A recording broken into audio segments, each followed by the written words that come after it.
Hello, I'm Doug Benedict, and welcome to the Butler Esports interview series, where we're interviewing sports leaders, owners, and industry experts on the evolving world of esports. Today's interview is JP Schuerman. JP is a graduate of Butler University by way of journalism with an emphasis on PR. His career has been extensive in communications and public relations, and JP is currently the head of global communications for Riot Games based out of Los Angeles. So, before we get into your role at Riot, welcome. Tell Thank us you. about, how did you get started in the communications and PR industry, like as a whole? Sure. It actually started before even my tenure at Butler, my uh, experience at Butler. I went to what was called a Young Scholars Program at IUPUI, my freshman and sophomore years of high school during the summer. And there I got a taste of journalism and took some journalism classes and worked on a newspaper and really kind of fell in love with the profession. And at Butler, continued that with obviously a BA in journalism. And at that time, before there was even a PR major, it was an emphasis in PR. So we had a few classes and that focused on PR campaigns and strategy and research and so forth. Cool. So when you entered the field, right? Where did you enter? I guess is what I'm getting at. And where did you really grow professionally? Yeah. So I went to work on the agency side. I went to work for a PR firm in Indianapolis, Borshoff Johnson, and from there spent about 21, 22 years on the agency side, and I call it getting a long-term master's degree. Yeah. I think the classroom education was amazing, and I think Butler does a better job than almost any other university at giving you practical experience and an understanding of what you need, skills you need. But I'll tell you, agency was really the place where I cut and sharpened my teeth on a wide variety of both crafts across public relations to industry experience. So, what about Enzo? Right, Enzo merged with MWWPR. You were very Yeah. involved with that, weren't you? Yeah, so I was running Edelman's Southern California office, Mm-hmm. and left there to start my own agency, Enzo Communications, and was having a blast. Enzo was a lot of fun. It was a huge leap, though. It's scary as heck, going out on your own. But I think because I had spent so many years on the agency side and built so many contacts, was able to get some great clients. I represented Fox in the show Glee, specifically their Give a Note campaign to raise over $1 million for music education programs across the U.S. and worked with the Glee cast to raise awareness. That was a lot of fun. And then MWW, which is a mid to large agency here in the U.S. and in the U.K., acquired Enzo. And through that acquisition, I merged my agency, which was LA based, into their LA office and took over running the Western region for MWW, which was Dallas, San Francisco, and Los Angeles. Wow, Glee. Wow, that's a big name. Yeah, it was a lot. That was a lot of fun, and it sure made pitching media easy when you were talking about providing it, especially at that time when Glee was really at its pinnacle. Yeah. So, on that topic of clients, I guess, do you have a favorite, organization or clientele that you worked with that, made your job easy or just you enjoyed being around? Oh gosh, I mean, there are so many. I mean, um, uh, years ago, Johnny Rockets, the hamburger chain, was one of my clients. That was a lot of fun because all you did was, you focused on hamburgers and milkshakes and dancing and, that kind of stuff. So that was easy and fun. Another one, more recently at MWW, was Jack in the Box. So, I worked, I don't know if you remember the launch of the Munchie Meal Oh that yeah, was only served after 9 p.m. And yeah, we did all those stunts, including the little like Jack puppet that could have been stoned on camera. Connecting dots um, for me. we did a lot of stuff. Worked on the Snoop Dogg Martha Stewart promotion for Jack in the Box. So those are some really fun ones. I would say what was equally fun and meaningful though was at MWW. I represented the couple that challenged Prop 8 in the Supreme Court and ultimately overturned it, passing gay marriage and marriage equality across the United States. And Wow. so working on that was really an amazing experience working on the front lines of that. I remember, just the weeks leading up to it, waiting for the Supreme Court to come back with their decision and putting the guys on radio and TV all the time. And then it led to the HBO documentary called The Case Against 8 and, a variety of other things. But that was probably one of the prouder moments of my career. So you've been able to have a social impact in what you get to do. Oh yeah, that's the beauty. That was one of the nicest things on the agency side, especially as a senior executive, because I could constantly make sure we were representing a few kind of social responsibility clients where they may not be paying us, but everyone loved working on it. So whether it was gay marriage, we worked on and LGBTQ rights to environmental issues. You name it. It was a lot of fun. That's awesome. That's so cool. Yeah. So, bringing it back around to esports here, how did you find your way to Riot after doing all of this crazy stuff that you just explained? How'd you get here? So in all that crazy stuff, almost my whole career in agency, I was always working with gaming. Mm-hmm. So I started working with the gaming industry in 1999. So yeah, 21 years ago. Gosh, that really makes me old. Representing IDOS Interactive, which was the maker of Tomb Raider. So, I worked on the launches of Tomb Raiders 2, 3, and 4, worked on getting Tomb Raider from a video game to a movie franchise. That was the first video game that actually turned into a movie. And then over the years, represented Disney Interactive and Activision, Warner Brothers Interactive, and launched like Shadow of War and Injustice 2 and things like that for Warner Brothers. So I'd always kind of, from a professional perspective, been working with gaming. And then, I've been a gamer since the first Atari 2600 came out. Well, that was my next question. I remember buying Pac-Man and waiting in line with my best friend to buy Pac-Man, and then Pitfall and all those Atari games. So, from that, then I became a PlayStation fan for a while. But at Edelman, I actually represented Xbox. So I dropped the PlayStation for about 3 years and went to Xbox. I worked on the launch of Xbox Connect. I don't know if you remember that. And then, I had one. Okay, nice. It's now dead, unfortunately. Yeah. Long, God rest its soul. And then, so, over the years, I'd always been personally interested in gaming and professionally working on it. So, when the opportunity at Riot came up, I jumped at it.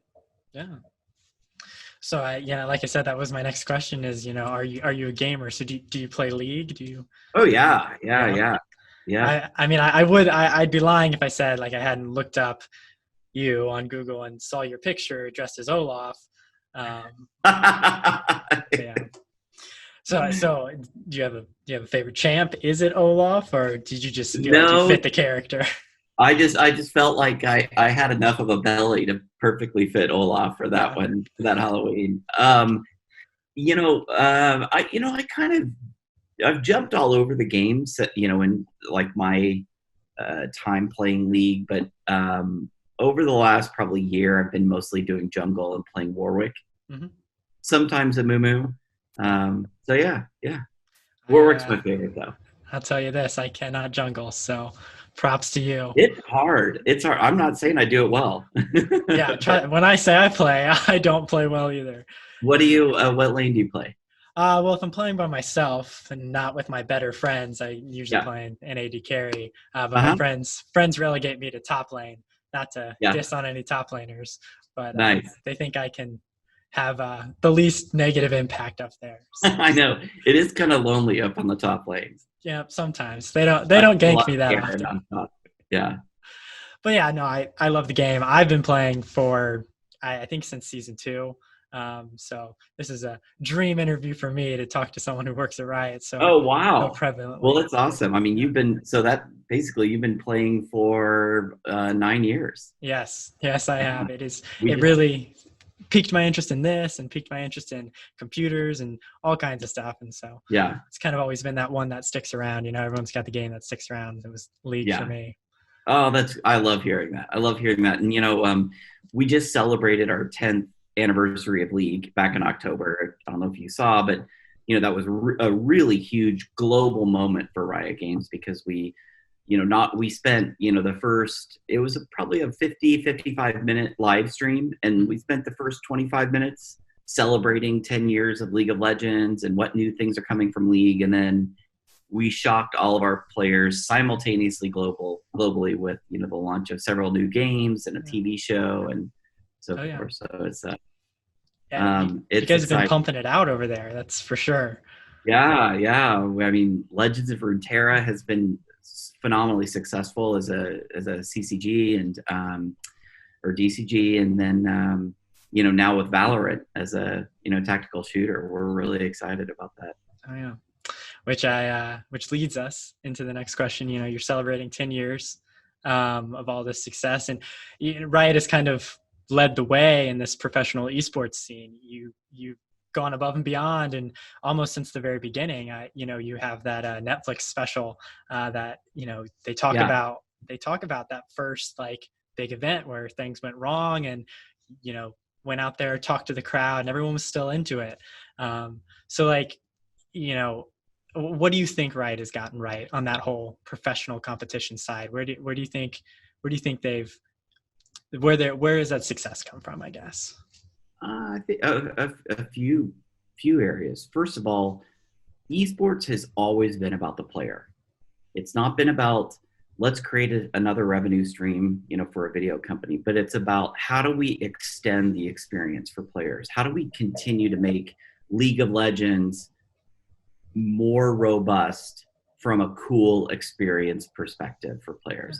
And esports was just a natural addition, or route to take there because it allowed not only players to experience, but their friends who may not be hardcore players, but are fans to be equally as involved. And so I think that's the first thing.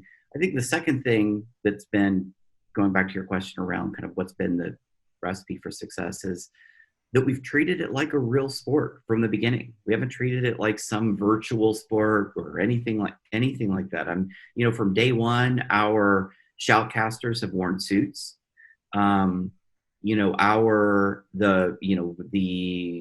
venues. I mean, if you look at our worlds every year, it's our entertainment shows rival, if not exceed, that of Super Bowl halftime shows. Yeah. In fact, our viewership the year before, and I believe last year as well, was parallel to that of Super Bowl viewership. Yeah. So, of our world. So, it's we have structured it and built it like a sport and a sustainable sport. And when I say sustainable, I mean that, it's about players making money. Right? It's, our players are very well compensated. Our teams are franchised. There's sponsorships. I mean, you've seen when you watch a league, when you watch a game, you're seeing sponsorship. You're seeing chyrons at the bottom. You're seeing everything that you would see in a live televised sports game. Yeah. Oh yeah, no, I mean, I was watching. I'm always watching, and I agree. It's definitely, you guys have presented yourself professionally from the very beginning, and I can see that difference as just like a normal a viewer of multiple different streams or competitions, whatever it may be. Um, you take that TV production level almost, if that's what you want to call it.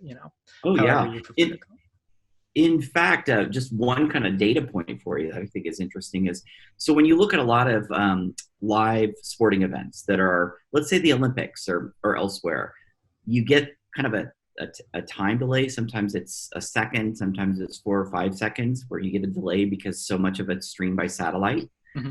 Um, our team actually reinvented the way streaming is done. So it's all done by fiber now.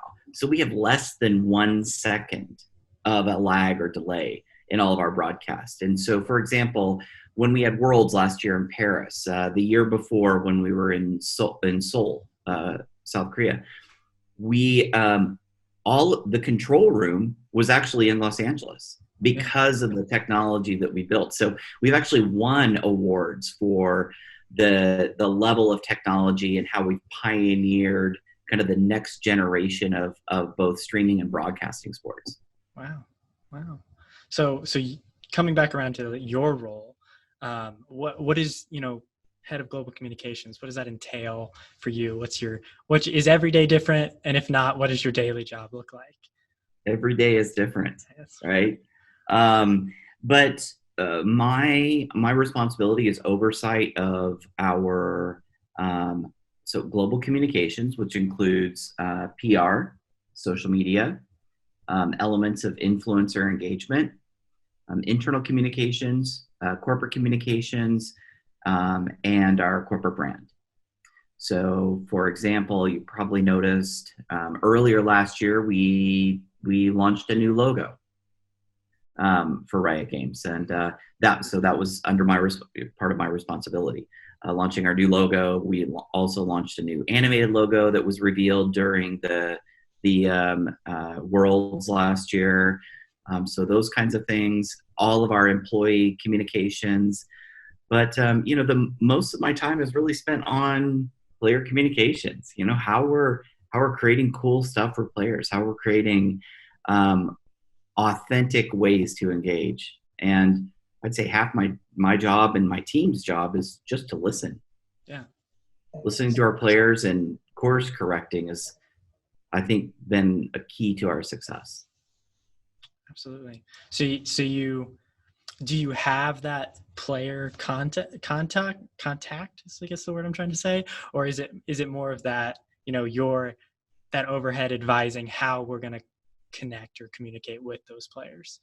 All the above. Riot, we have a very unique philosophy that, unlike a lot of companies, will say, don't talk to customers, leave that to kind of customer service and maybe a few people on the PR team, right, or the Yeah. social media team. At Riot, we train. We have what's called red name training, Yeah. and it's a training that every employee goes through, or every rioter goes through. And so every rioter is empowered and trained to communicate with players. So that's why you see so many rioters, with Twitter handles, and it'll say like Riot X, right? Like, so Riot is before their name, either in Twitter or Reddit or wherever it may be. And I think that's been a real key to our success, because then instead of having a small handful of people that are communicating with players, we have 3,000 people around the world communicating with players, listening to them. And we think that's been a real recipe for the way we've been able to change the meta of the league game, adding features and being able to really dial in new and engaging experiences for players. Absolutely. So then, I know that's not the entirety of your role, and I know this probably isn't the entirety of your role either, but we've talked about Valorant. You have just been Yep. rolling out the beta key drops on Twitch and all that. This is your third game to release by Riot, second within the year. Mhm. Like I said earlier, you're pumping out content like crazy. what does your role look like in all of that? Have you been much busier? Have you had to take on new opportunity or new new responsibilities? I won't say opportunities. Sure, sure. I mean, we're constantly taking on new responsibilities. But luckily we've got a very capable team that's embedded on the Valorant team that's Yeah. really driving, the majority of that. That's cool. So then, from kind of like a background perspective, when it comes to releasing one of these games, what is the what's the timeline on that? I know you all made these announcements last year. What was how long has this been in the pipeline? I guess. I mean, gosh, some games have been in the pipeline for years, right? And one of the things that I really value about Riot is the fact that no game will come to market unless we feel it is unique and what players want. Mm-hmm. And we're willing to hold a game 6 months, a year, a few years to make sure that it's right. We'll go back to the drawing board, but our goal is and always has been to be player first and to make sure that it's unique. We're not going to just roll out another shooter, right? In the crowded world of shooters, right? We're not going to roll out another card game, and we're going to do it because it's unique and you would expect it from Riot. Absolutely.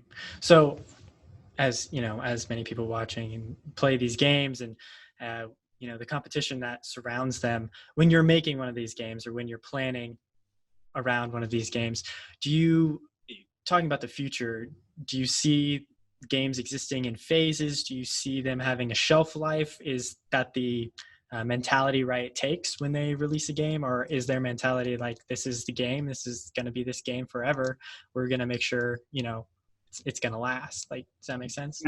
Yeah. So, well, as you know, up until the launch of our new games, Riot has been one of the pioneers of games as a service. Right, League is over 10 years old now, and so definitely don't see a shelf life on League. In fact, during our 10th anniversary, we talked about another decade or more of League.